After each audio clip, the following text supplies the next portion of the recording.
4 రోజుల్లో ఈ గోడ కట్టారు. గోడ కట్టే దాంట్లో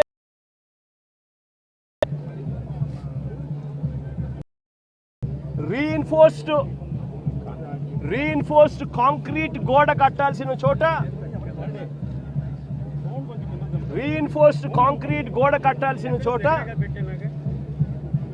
కనీసం ఎటువంటి టెండర్లు కూడా పిలవకుండా మంత్రులు పర్యవేక్షిస్తున్నారని అంటారు. 5 మంది కమిటీ సభ్యులు అంటారు, వస్తారు, పర్యవేక్షించినారు, చూసినారు, గోడ కట్టడానికి పర్మిషన్ ఇచ్చినారు. 6 రోజుల్లో గోడ కట్టారు. టెండర్లు కూడా పిలువకోకుండా కట్టేసేయండి అని చెప్పి కట్టేశారు. ఈరోజు అధికారంలోకి వచ్చి చంద్రబాబు నాయుడు గారు దాదాపుగా సంవత్సరం అయింది. చంద్రబాబు నాయుడు గారు అధికారంలోకి వచ్చి.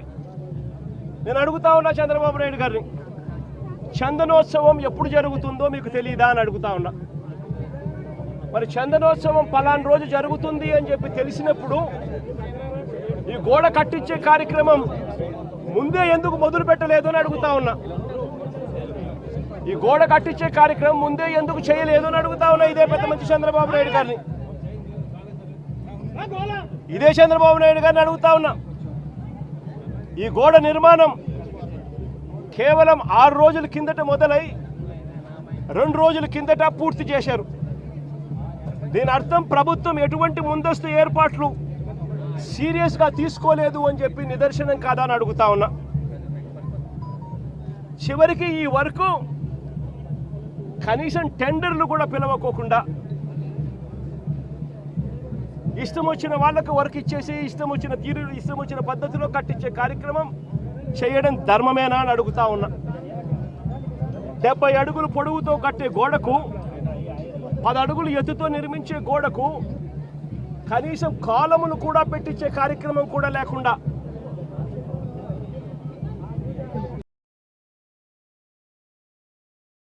సిమెంట్ బ్లాక్స్తో, ఫ్లై యాష్ ఇటుకలతో ఏ రకంగా కరెక్టు అని అడుగుతా ఉన్నా. కనీసం కట్టే ఈ గోడను రీఇన్ఫోర్స్డ్ కాంక్రీట్తో అయినా కట్టాలి. రీఇన్ఫోర్స్డ్ కాంక్రీట్తో కట్టి దానికి వీప్ హోల్స్ కూడా పెడితేనే కాస్తో కూస్తో ఏ గోడైనా నిలబడుతుంది అన్న జ్ఞానం కూడా లేకుండా ఎలా కట్టారు అని అడుగుతా ఉన్నా. 2 రోజుల కిందటనే గోడ పూర్తయింది అని తెలుసు. 2 రోజుల కిందనే గోడ పూర్తయింది అని తెలుసు. వర్షం కూడా ముందు రోజు రాత్రి పడింది అని కూడా తెలుసు. మరి తెలిసినప్పుడు ఇన్ని లక్షల మంది క్యూలో గోడ పక్కనే ఎలా వాళ్ళు క్యూలో నిలబడేట్టుగా చేశారు అని అడుగుతా ఉన్నా. ఇదే పెద్ద మనిషి చంద్రబాబు నాయుడు గారిని. మరి గోడ అంత దారుణంగా మీరే కట్టారు, కొత్త గోడ అని తెలుసు, ఏమైపోయినా పర్వాలేదు అని చెప్పి పట్టించుకునే కార్యక్రమం ఎక్కడా కూడా చేయకుండా గాలి కొదిలేసిన పరిస్థితుల్లో ఈరోజు రాష్ట్రం నడుస్తూ ఉంది.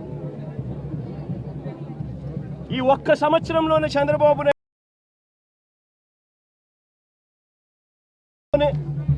దారుణమైన పరిస్థితి చూస్తూ ఉన్నాము. అంటే తిరుమలలో ఈ పెద్ద మనిషి రాజకీయాల కోసం లడ్డు వివాదం చేసి మన వెంకటేశ్వర స్వామి పేరు ప్రఖ్యాతలను ఏ రకంగా రోడ్డు మీదకి తీసుకొచ్చాడు అన్నది కూడా ఈ 11 నెలల కాలంలోనే చూసాం. తిరుమల వైకుంఠ ఏకాదశి నాడు పలాని రోజు వస్తుంది వైకుంఠ ఏకాదశి అని చెప్పి కూడా తెలిసి కూడా నిర్లక్ష్యం చేసిన దాని కారణం వల్ల 6 మంది బలికొనడం కూడా తిరుపతి హిస్టరీలో ఎప్పుడూ కూడా ఇటువంటి ఘటన జరగల. అటువంటి ఘటన కూడా ఈ చంద్రబాబు నాయుడు గారు ఈ 11-12 నెలల కాలంలోనే చూసాం.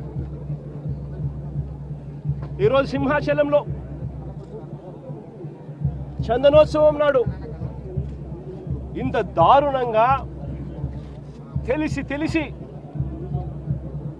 నిర్లక్ష్యం అనే ఒకే ఒక్క పదానికి అర్థం చెబుతూ 7 మందిని బలికొనడం కూడా ఈరోజు చూసాం. కాలంలోనే శ్రీకూర్మం, అది కూడా శ్రీకూర్మం గుడి, శ్రీకూర్మం గుడిలో కూడా ఏ రకంగా తాబేళ్లు చనిపోవడం కూడా మన కళ్ళెదుట చూసాం. తిరుమలలో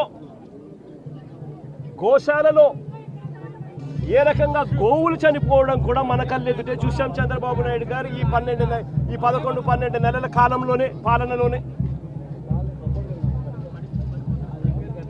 కడపలో కాశీనాయన ఆశ్రమంలో ఏ రకంగా బుల్డోజర్లతో కలెక్టర్లే స్వయంగా వచ్చి కాశీనాయన స్వామి ఆశ్రమాన్ని, కాశీనాయన స్వామి గుడిని ఏ రకంగా ధ్వంసం చేశారో కూడా మన కళ్ళెదుటే చూస్తూ ఉన్నాం.